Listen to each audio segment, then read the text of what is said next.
to deserve such kindness day? It is such a blessing that all of you here, my classmates, my peers, my friends, and I can truly call all of you my friends. I've yet to hear of a place where when you walk into a building, everyone greets you with a warm smile or some kind acknowledgement that you exist.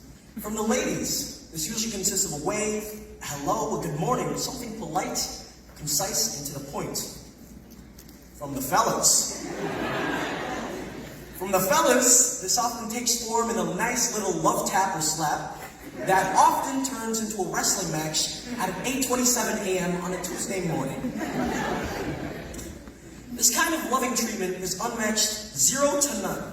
Well, maybe except for a group of Facebook missionaries trying to explain their version of Jesus with smiles and a warm batch of chocolate chip cookies. No joke. Check Facebook Marketplace. They exist. Anyways, what did I do to deserve such a beautiful community of people? Absolutely nothing. I just got lucky that I got into a lot of trouble in grade 3, enough to the point where my parents sent me to a Catholic school in grade 4 to fix me.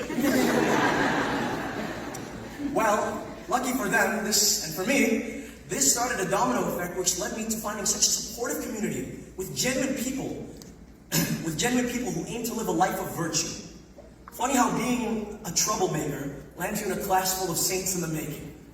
Even funnier is how I convinced this class of saints to elect me as the valedictory. God's redeeming love is stronger than our own weak human nature.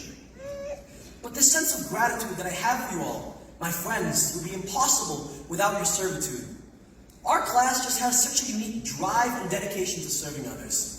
I could point to any one of you right now, with your nice little grad caps, black fabric and everything, and I could look at you and tell of a story of how you served others selflessly. Now, serving may sound strange to you all, but that is what your kindness and generosity to each other is. Let me take you all back to first semester, C block, my peer tutoring block. Block that was meant to actually help my peers in creative writing and to help them out in that. But I actually spent it teaching Solomon what my favorite foods were, because he would always bring enough food for everybody, and he'd always bring enough food for me. And you know what? He'd always bring in extras in his lunch kit for the boys who would look forward to whatever Solomon was bringing in for lunch, you know? He gave up a portion whenever he didn't have, even if we wanted to still eat that day, and there wasn't enough for everybody, he'd give up his portion and share with us. And if that wasn't enough for it,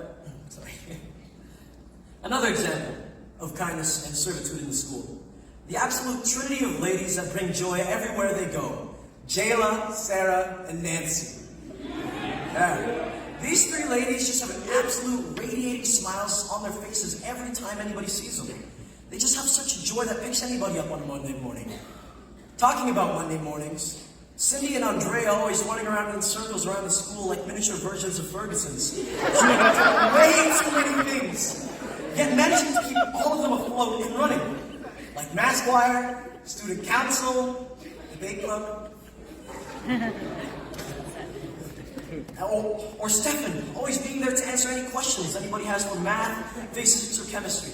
He always responds and guides people through the questions, oftentimes on the eve of a test. I could go on and on and on, but all of you know this. Maybe not the parents here or the faculty, but all of you, my friends, my peers, my classmates, all of you know here of how a person sitting next to you gave themselves up in a small way for you or for somebody else. The selfless service that this class gives is not limited to within our grade though, because how easy is it to give up yourself for someone you know and care about?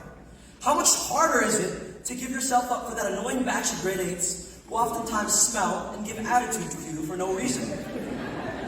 How easy is it to give up a lunchtime for another mass choir, another life and justice meeting, another this, that, and that, when you could be spending that lunch, studying for a test you should have actually probably prepared for a couple days ago.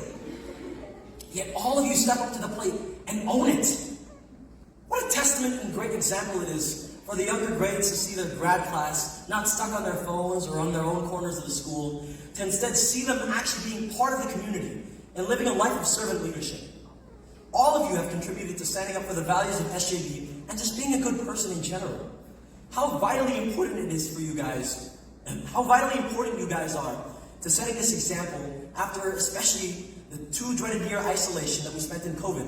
Yeah, we might have been in the same school, but with segmented lunch blocks, it didn't really get anybody to look up to.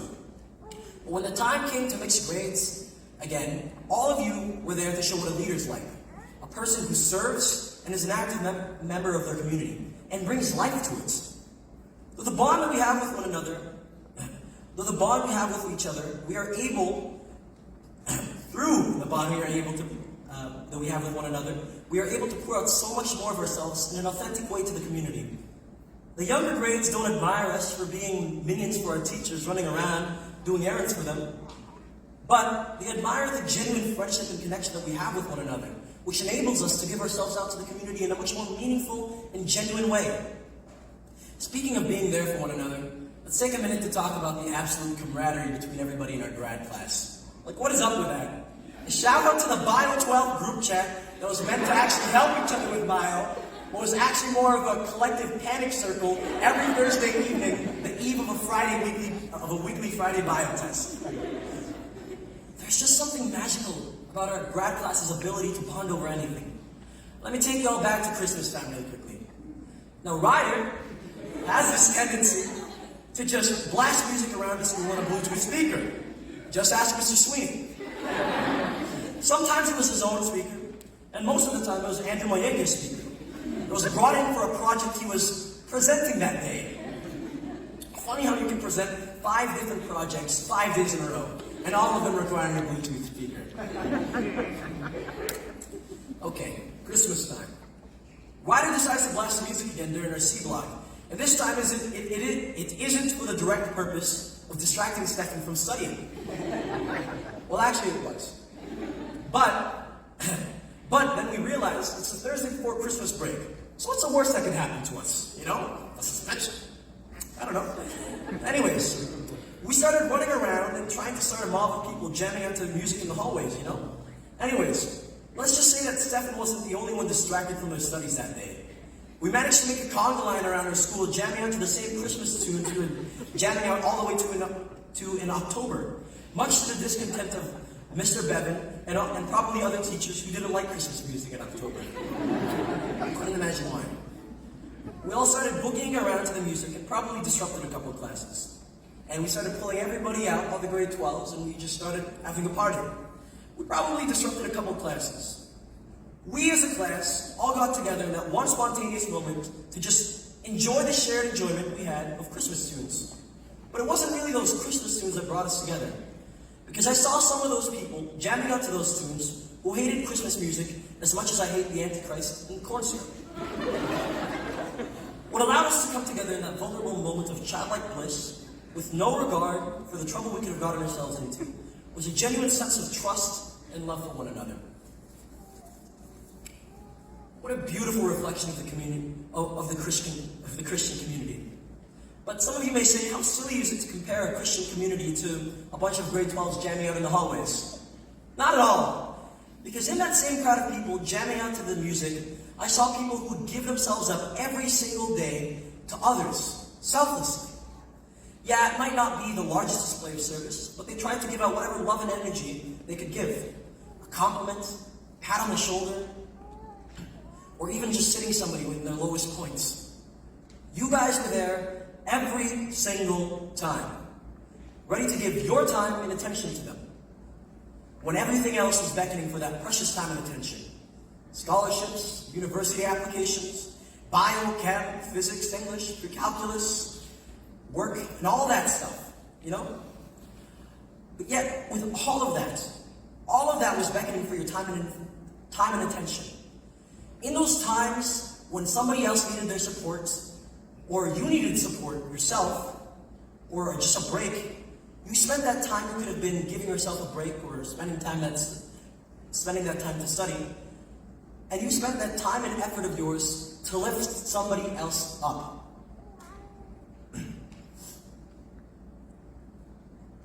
How noble is that? What a beautiful reflection of the church. This makes it all the more difficult to leave you all.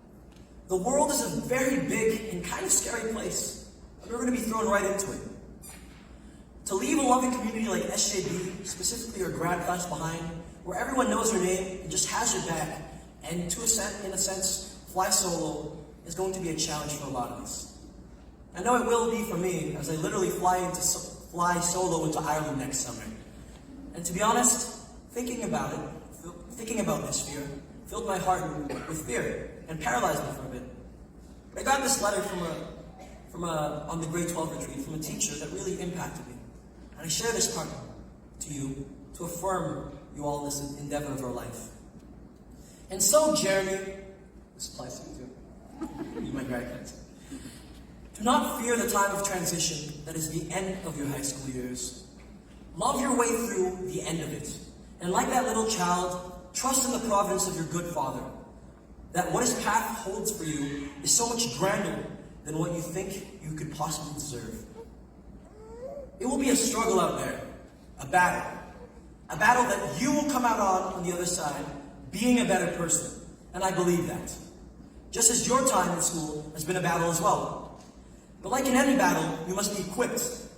St. Paul writes about the armor of God, the helmet, the sword, the shield, the breastplate. But take a moment. Notice how all of this equipment is practically useless if you turn the other way. All of this is only useful if you face forward. You will be picked off if you turn to the other way of battle ahead of you, even with this armor. Let this not scare you though, but inspire you to be courageous and to equip yourself with the armor of God. And what is God but love? What is the crucifix but a symbol of love? Let love guide you as we exit high school. Let the love that has made our community such a great place to be in a place where people could goof off with each other, struggle through classes with each other, and rejoice with each other. All of that is based on love, possible because of your love. Let this love remain a foundation for you in the rivers of life. Let this love lead you. Let him comfort you. Let him rejoice with you. Let his love be embodied in you all. Let him guide you as you forge onwards in this new chapter of your life. So be not afraid, my friends, and love courageously as you have. Thank you all.